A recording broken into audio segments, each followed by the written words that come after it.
Hi, and welcome along to our brand new podcast, Recruitment and Beyond. I'm Ewan Anderson. And I'm Natalie O'Hare. And today we're talking HR tech, including artificial intelligence.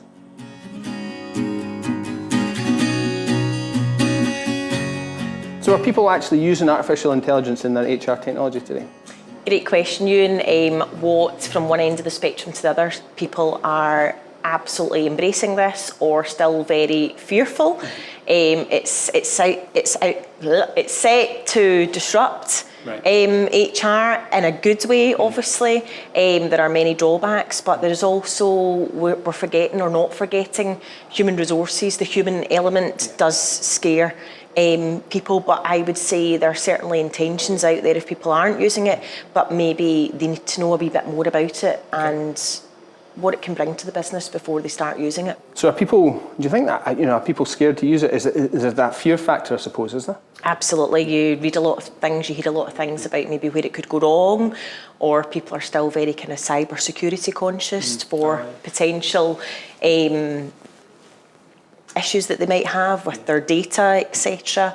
But for me, it's still maintaining that balance of having the human and human resources, and people are worried, robots taking over, that kind of thing. They're worried, but actually the more maybe they get to understand and can know the potential benefits to the business, then actually it's not designed to replace anyone, but it's actually moving people away from the traditional tasks that can absolutely be done. But as HR professionals, we need to be more aligned now to strategic and operational and really create our value there. So working with managers and senior leadership teams and let the other tasks do their own thing, and let's get the help in order to make those things happen. So is that what it's kind of doing? Is it taking away some of the day-to-day tasks and then helping people to be more strategic, do you think, in terms of HR teams? That's mainly where our questions have been, and where the value maybe added would be, what can it do? What is the capability of it that we can, for example, if we are looking at, it may give more intelligence though. It may deal with the traditional tasks, but if you look at training and development, for example, it can look at gaps. Where, how long would that take the average human to do? But it can really get into the nitty gritty, and training is massive. We're just through, or maybe still through, a pandemic where actually we're in a time of skill shortages, and people, individuals, workers, employees have certainly assessed their own learning development. And really good stats that are out there as well. People will move if they're not learning. People will leave jobs if they are not learning. So how do we, it used to be maybe something that businesses would think about to complement, but now it's an absolute necessity. What are companies doing in order to push that learning through? But how can we use tech to be clever about it, to identify gaps, but also to look at personalisation and resources. It's a minefield, isn't it? If you were, for example, to go into Google right now and Google something, how many different resources? And how does Google know what your learning style is either? How does it know? So hopefully this technology can extract the information from yourself, but also point you in the direction of what resources are good for you, what resources or what interactions with training and development is good for your learning style as well. And is that what, I suppose, is that what AI is doing? Is it taking the data that you guys are inputting, or HR teams are inputting, and then just continually assessing and revising what people possibly need? Maybe even looking at an opportunity when somebody's set to leave the business. If they're at that position where, an AI, something could pick it up that they're maybe ready to move on. Is that the sort of intel that you're getting from that? Yeah, absolutely. Data is the AI is very, very clever, and we need to give it its place because the capability, and as that develops, who knows what will happen. So it's used in recruitment, it's used in training and development, it can be used to extract information for trends, for levers, to pinpoint to business where is it going wrong in the cycle, where I always say, where is the ladder broken? So where is that ladder broken that we can maybe fix some things and try and rectify. Retention's a massive issue at the moment as well, but if we can use tech to certainly help some of that, then why not? But yeah, your question earlier, do people trust it? But try it is what I would say. Do you think that might be the best idea, is to kind of, you can't go from zero to hero, I suppose. No, how do you introduce it? If somebody's feeling a bit apprehensive about it, do they test it out, maybe some smaller tasks? Is that the best approach to get it in? Yeah, absolutely. Yeah. I mean, think about what's maybe taking up their most time? Where are they spending a lot of time that they can't do on other things that they should be doing or would like to be doing? And bring in an expert. Bring in an expert that maybe knows what they're doing, that can guide and can set it up properly. Because I guess it can go wrong. So the setup would be, for me, key part, but bring in an expert. Don't muddle through it. You want this to do the best that it can do for you, so bring in an expert, and then maybe pilot it for a couple of things. Look at maybe starting with recruitment, seeing how smart you can get with that, and then moving on to training, then moving on to analysing levers, etc. But I would say bring in that expert. If that's what it's all about, isn't it? We're not successful in business by being able to do everything. We bring in and we pull the experts in to be able to do the things that we don't know or can't do. And is like you touched on this, people scared about, well, look, I'm going to lose my job here. You know, if you bring in this technology here, what am I going to be doing? And I suppose, is that the fear for a lot of people? And how do we allay those fears? How do people get over that and say, well, actually, it's just helping you. It's not taking over your job. No, absolutely. I guess the job of any manager, any HR manager is never done. There are always in the week things that you don't get to, but how good would it be that other things can be happening? It will still need, don't get me wrong, it will still need the human element at the end to make sure the process is right, to have a look to see actually, is it doing what a human would also do? Obviously AI is there to mimic human behaviour. Isn't it? It's there to mimic human behaviour, but is it maybe fitting with our culture and our values? And there will still need someone at the end of that process to check, but it does mean that we can spend more time focusing where the business really needs us, e.g. upskilling managers, giving them the confidence to have difficult conversations, doing all the stuff and doing all the strategic and operational stuff that we would love to get to, but sometimes these tasks just take it away from us and we're not unable. So it's just becoming more effective, I suppose. It's a tool to make you more effective as a leader. Because I think HR is about helping people grow, isn't it? That's what you're there to do, rather than filling out forms or whatever it might be. No, absolutely. And if we can get even more, we can never have enough data.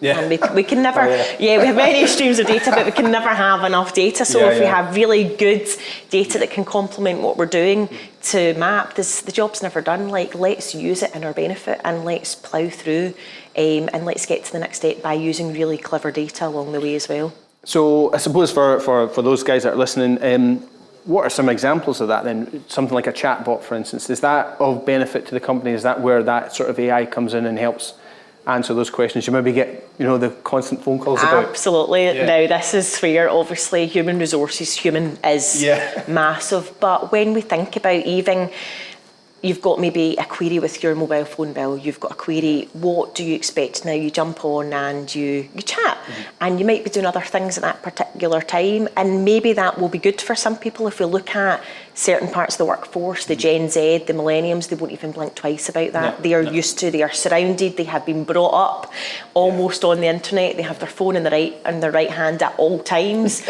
So when we have a look at chatbots, actually they are very engaged with that. But we need to maybe adapt to, everyone's an individual. And we can't lose that human touch. But it might mean that queries are reduced by far because it's the same kinds of things that might come in. What is my pay date? Have I been paid correctly? What is that deduction? When is the holiday year? How can I access my holidays? All those things. And that gives us time to do other things and shift to do the things that we never ever get to do. But to answer the question, you'll have individuals that will really embrace, and there'll be companies that embrace. But then on the flip side of that, it has to fit the culture. It won't be a one size fits all, but for certain things, there'll be human in other elements of the process, and there'll be human other touch points, so why not? So, if you're, because obviously you need to get buy-in from the board or buy-in from senior management, so, you're presumably advising people on this. Do you go in and how would you go about doing that, getting that in to get buy-in from senior leadership? Find out their problems first of all, listen, what are their issues? What if we had a magic wand? What would you like fixed? And then, does that complement that? Is it going to make their life worse? In most cases, no. But find out the problems and then offer solutions, but a toolbox of solutions. So it might be AI, but it might be something else. But giving them the option and the benefits and the drawbacks. I think before someone signs up to something, it's good for them to know kind of what are the risks here, or how are we going to make this work, or the fact that there might be teething problems, but giving solutions to, but finding out really what are the problems, what do we want to do better, what are we not getting time for, is really important. Yeah. So is the setup, I suppose, quite a challenge, because obviously this is reliant on data. You need to get that data in. Is there quite a big bit of work in terms of getting that all in to start with? Every business is different as well. How do we feed culture and values in? How do we, that is something that over time it just gets a bit cleverer at. But I would say maybe not try that yourself. You might need to bring in the expert to find out, and to then make if you're looking, for example, embedding it into the recruitment process, what are they looking for in a CV, etc. What does the human brain look for? And how do we teach so that we can look? But on the flip side of that, for recruitment, for example, it removes any of the bias that we all have, unfortunately or fortunately. But then I guess some of the bias, because it's learning from the people that put the data in or put the data. So the challenge here, I suppose, is how do you unlearn that bias, I suppose, for the machine? But I suppose that's what it's there to do, isn't it? It's to learn and grow and look at the results going forward and say, well, actually that person didn't work, or that person did. Because from a recruitment point of view, we've been asked quite a bit about this, and I suppose it helps with the early sifting, or if it's a mass recruitment process. Certain stages. But if you're doing CEO recruitment, for instance, you're probably not going to use an AI bot to try and, or an AI system to kind of sift through lots of CVs. It has to fit, doesn't it? There are many examples of it, but it has to fit. Yeah. It has to fit for what you're looking for, and you're right, there might be drawbacks, but the more you get familiar with it, you realise, actually, we could use it for here, we can't use it here. Yeah. You get a bit more familiar with what you might want to use it for, but yeah, you're right. And is the people analytics side of things, do you find people are using that quite a bit? Is there a certain type of company that uses that? Big, small, I don't know, is it? I mean, people are embracing tech or shying away from it. If people can see a clear advantage of it, then they're absolutely going to maybe at least try it or reach out to someone that knows a bit more about it.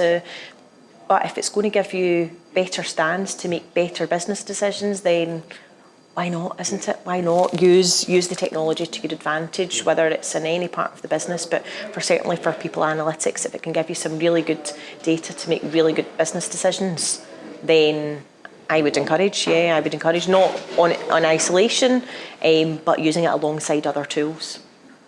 So is there any legal issues with AI tech? I mean, is there anything that people need to be aware of when they're putting this in?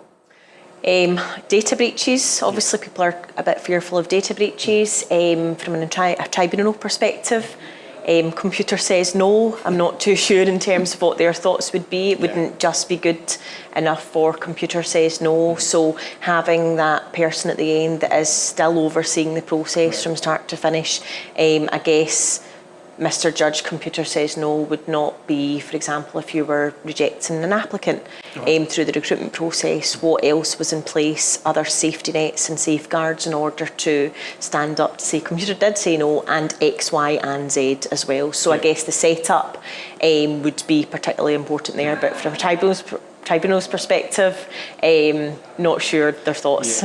Because I suppose you still need that human element, even though you're bringing this tech in, you need that, I suppose, recruitment, but any other side of HR, you need some kind of decision-making process that complements that, as well as, so you're not opening yourself up to just one source of a solution, I suppose. Absolutely. The solutions could even go to identify talent needs in an organisation as well. So clever, absolutely clever, isn't it, in terms of the predictions of the company moving forward. And in order to keep up with demands, supply, customers, tech, what would the organisation need?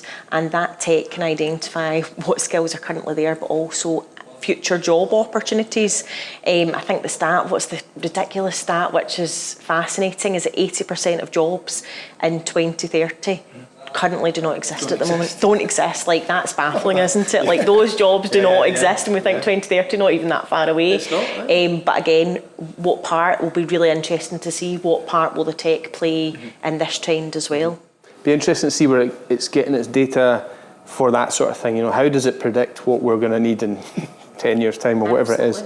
But the AI will be able to do that for us and future plan our recruitment, as well as any other HR needs it might need, I suppose. Yeah. Okay.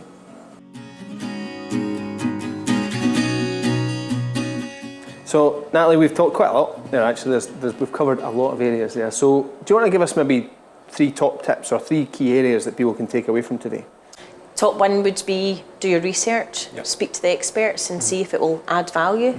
Then find out where the value could be added, as we've talked about. It can be used in recruitment, training, retention. Pick one of those, and for the last takeaway, pick one of those to start small. Have a look at one area, really make an impact, and then decide where you move after that. But pilot it, make sure it's doing good for you, and then move on.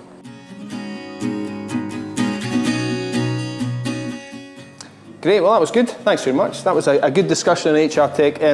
There's so much there, and there's lots to find out about, and obviously this is continually growing. So if you would like us to discuss anything else, if there's any technology you'd like us to look at, or anybody you'd like us to interview, just get in touch.